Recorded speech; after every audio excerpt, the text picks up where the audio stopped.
What up, cucks? It's your boy, the hater, up in this piece, and we're gonna do a little video today about character. Now, I've already hit 2,000 subscribers, so thank you all for that. I'm gonna be working on my, what's it called? Hater rant mania. So I've already gotten many good suggestions through the comments, through my emails, etc. But I'm still accepting other suggestions until I actually release the video. So keep going, cuckolds, keep going. Now, with that being said, let's get to today's video, the importance and the nuances of character. Now, a lot of times people believe that characters in wrestling, gimmicks in wrestling, are something that they're not, right? There's two kinds of characters, in my opinion, right? There is your traditional gimmick, right? So, for example, you have, let's use Kazarni as an example. Remember Kazarni, motherfucks? His gimmick was that he was like a carny from the carnivals, right? And he spoke in a carny language. His gimmick was obviously doomed to go absolutely nowhere. But nevertheless, when the character was introduced, it was very clear what he was supposed to be, right? As we've just established, this can be good, this can be bad, right? A lot of times, characters are established before the wrestler even wrestles, right? So it's very clear what the character is. All right, this guy's a firefighter, and this guy's a mechanic, and together they're like, you know, two working class guys, let's say, whatever the case may be, right? Doesn't really matter, right? A lot of times it's presented like that. But in my opinion, a lot of other times, the character subtly appears, right? The character appears through character development, right? This is the most important element of good storytelling, is character development. So, for example, if we look at a shitty character like Bray Wyatt or Karrion Kross, we see that there is absolutely zero development. Karrion Kross has been in the company for years, and all he's done is stomp on a few hourglasses and then have 50-50 booking. Great. Why should I be invested in this asshole, right? Same thing with Bray Wyatt, right?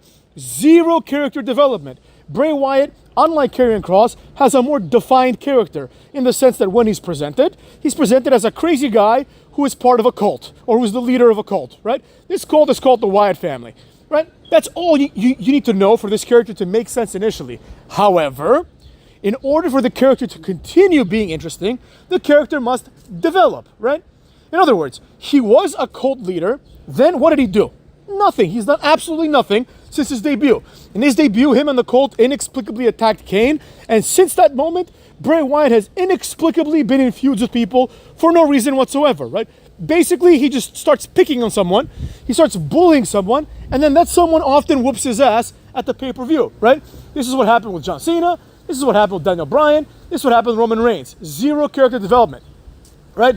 Now, once the character is fully established, like let's say Kane or The Undertaker, you don't need any more character development because the character finds its niche, and then you know a lot about the character, and thus you realize what would and what would not tick the character off, and other elements that might make it relevant for storyline purposes within the medium of wrestling, right? Once in a while, the really good wrestlers like Undertaker, despite this, they have a new character, the American Badass, right? Let me talk to you about a feud that I remember. Kurt Angle versus the American Badass Undertaker, right? The feud starts when Kurt Angle is celebrating and he just throws all this food over his head and it all lands somehow on Undertaker's bike, right? Now, you don't need to be told that Undertaker is pissed off at these things because it's clearly built within the character, right? The bike is a central element of the new Undertaker character, and thus, if someone fucks with his bike, he's gonna be pissed off, right? You don't need a scene of the Undertaker having an interview explaining, I'm pissed off. No, it's self-evident, right? The feud organically flows because this is an organic extension of the character as we conceptualize him, right?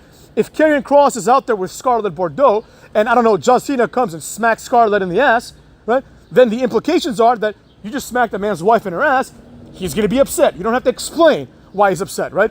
But you do have to explain why Bray Wyatt is going after Roman Reigns, right? He's like, anyone but you, Roman. What's the logic behind that? Why would Bray Wyatt, who is a crazy cult guy, care about what Roman Reigns is doing, you know, in terms of like him being champion or not, right?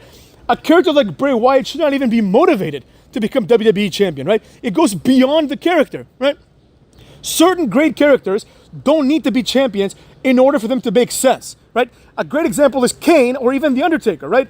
In the last, after the first 10 years, when Undertaker had a few title runs, he had one more or two more title runs his entire 20-year career because the character is not motivated by title runs, right? Once in a while, he'll break character a little bit and he'll be like, okay, like I want to be champion now, I won the Royal Rumble, etc., right?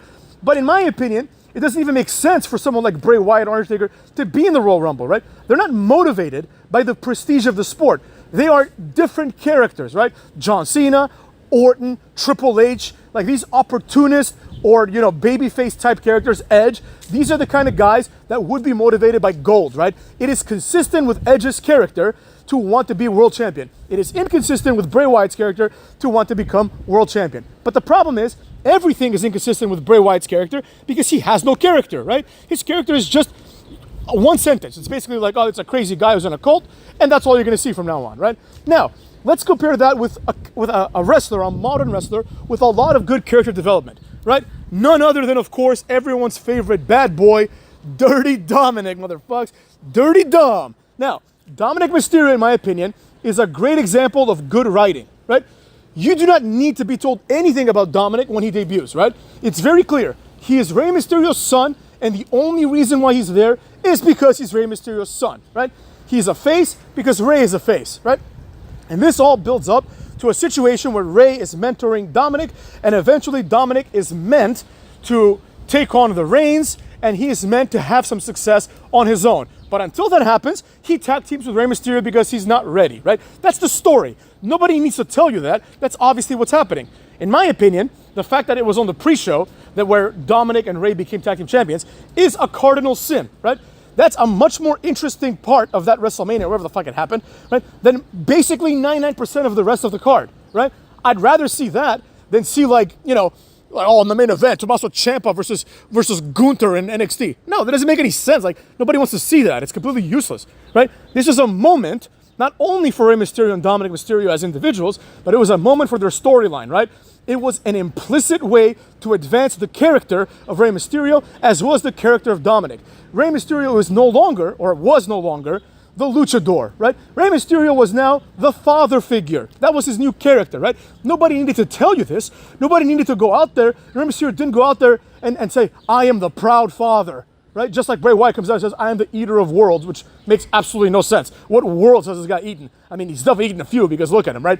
But Rey Mysterio doesn't need to tell you this. Nor does Dominic Mysterio need to go out and say, oh, I am the son with a chip on his shoulder, and I want to make my dad proud. This is all implied. It's told to you through implication, right? Now, when Dominic betrays Rey Mysterio, right, this also implies certain things. Now that Dominic is with Judgment Day, and now that Dominic has completely shifted his character from grateful son to ungrateful son to now this parody of a coward, basically. He's just a cowardly heel whose wins come through his friends, namely through Rhea Ripley, right?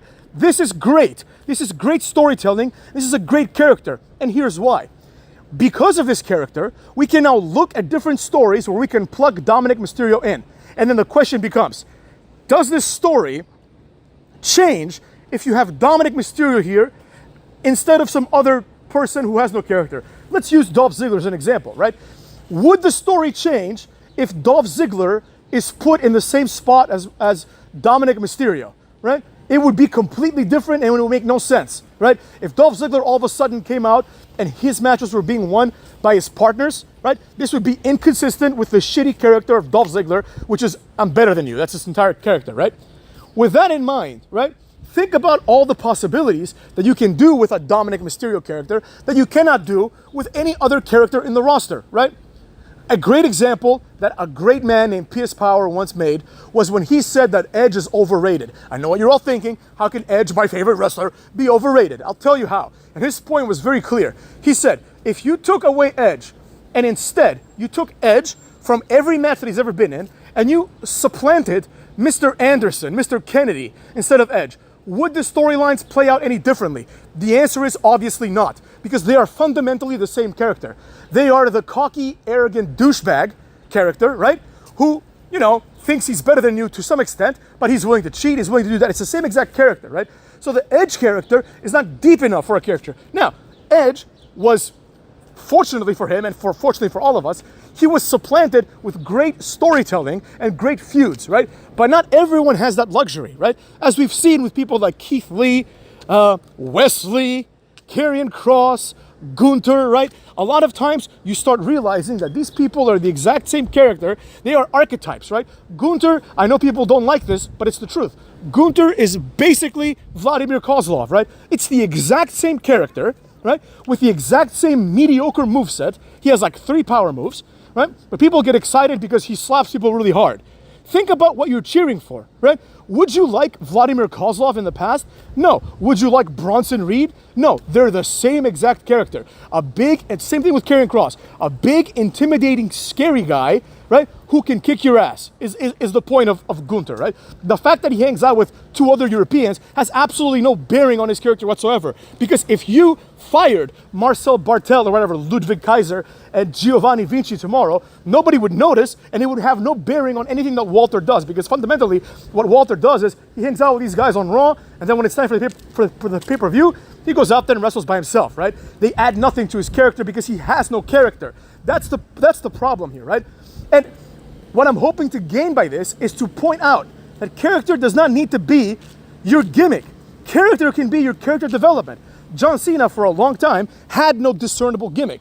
Randy Orton for no time had no discernible gimmick, right? You could say, oh, his Viper gimmick, oh, his never give up, hustle, loyalty, and respect. These are not gimmicks. These are just monikers that are associated with these wrestlers, right? This would be like saying Undertaker, oh, his Red Devil gimmick. No, sometimes he called himself the Red Devil or Big Evil. This wasn't part of his gimmick. It was just a moniker, right?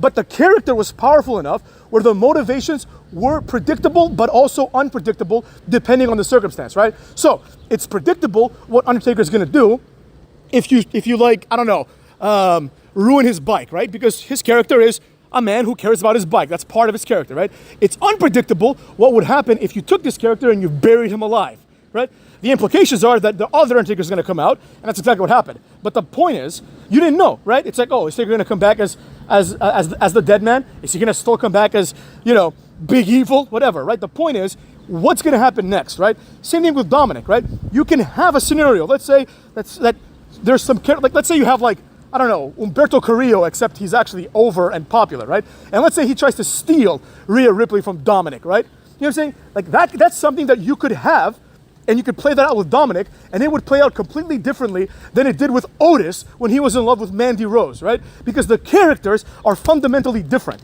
We don't understand this. Most of us, I should say, don't understand this. So we are happy when we see, oh, Jey Uso is standing up to authority. Yeah, Sami Zayn stood up to authority. Batista stood up to authority. Daniel Bryan stood up to authority. A lot of wrestlers stand up to authority. So, with that being said, why in the blue hell would I care about Jey Uso, the 19th wrestler to do this, doing it again, right? More nuanced characters, right? More unique gimmicks, if that's the way you want to go, are the way to go, right? That's my fundamental issue with Bray Wyatt, is that this guy is obviously given multiple chances to repackage himself. And at the end of the day, he's too stupid to realize that every repackaging is the same exact thing. It doesn't matter if with him are Luke Harper and Eric Rowan, or if it's Mike Bennett and Eric Young dressed as Ramblin' Rabbit, or fucking Sister Abigail. He's just a guy with two followers at the end of the day, right? Nothing is changed from the way that the gimmick is interpreted, and nothing is changed from the way that the gimmick is presented, right? So, nuanced characters work out really well. Superficial gimmicks tend to fizzle out. Think of one superficial gimmick that worked. I can think of one, right? Nuanced characters, like The Miz. For example, The Miz, once it's revealed that he's married to Maurice, right? The entire character work that he's done for the last 10 years comes into play, right? How would The Miz, if you didn't know that he was married to Maurice, and then you found out, how would you expect him to behave? You would expect him to do exactly what he did, right? Use her as a human shield, have her interfere in matches, put his needs above hers, right? Bully John Cena for not being married, right? These are all things that The Miz as a character would do and are consistent with his gimmick. What is inconsistent is Bray Wyatt, a moron from the backwoods who has a cult, all of a sudden has a children's show. They never even explain who gave this guy a children's show. What is this? What's going on, right? Who is Sister Abigail? What is the motivation of Wyatt even joining wrestling, right? It's not even explained. It's just, oh, he's a cult leader who went to wrestling, right? Undertaker, for example, is explained. He's a big, strong guy, and he just happens to like the occult, right? And then this is taken to logical conclusions, and it is developed through the addition of other characters, right? Because Undertaker is presented as a man with a lot of dark charisma, he is able to then manipulate Bradshaw and Farouk, who had two different gimmicks completely, right? Both their gimmicks were more akin to the APA than they were to the Acolytes, but he's able to make them his acolytes, right? He's able to attract the vampiric trio of Edge, Christian, and Gangrel because they are of the same cloth, right? Do you understand what I'm saying? All of these things make sense. Then you introduce his brother Kane, who Undertaker mercilessly tried to burn alive, right?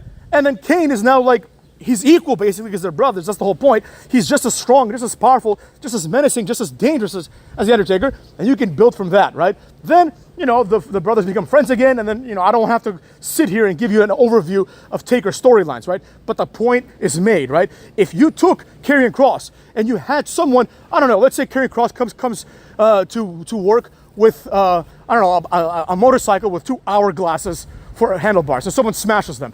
I don't know how he's going to react. He might think that, oh, this pisses me off because you ruined my property. He might also think, oh, this fulfills the prophecy of the hourglass. I don't know. You could go any direction, right? And that's the sign of a shitty character that is poorly written. Same thing with Bray Wyatt, right? Bray Wyatt, the same thing happens again and again. People stand up to him and they whoop his ass, right? And then he just comes back the next day as if nothing happened. Like he forgets that Roman Reigns whooped his ass, and then he goes after Daniel Bryan, and you're like, well, wait a second, man. You just got your ass whooped. Aren't you supposed to be this crazy, demonic-looking dude? Shouldn't you just go after this guy until you murder him, right? But because wrestling has the constraints that it does as a storytelling medium, these things don't happen, right? And with that being said, Cucks, I hope I have illustrated here the distinction between good character development and poor character development. Dom, good character development. Karrion Kross, shitty character development. The Miz, excellent character development. Gunther, zero character development. Take it, Cucks.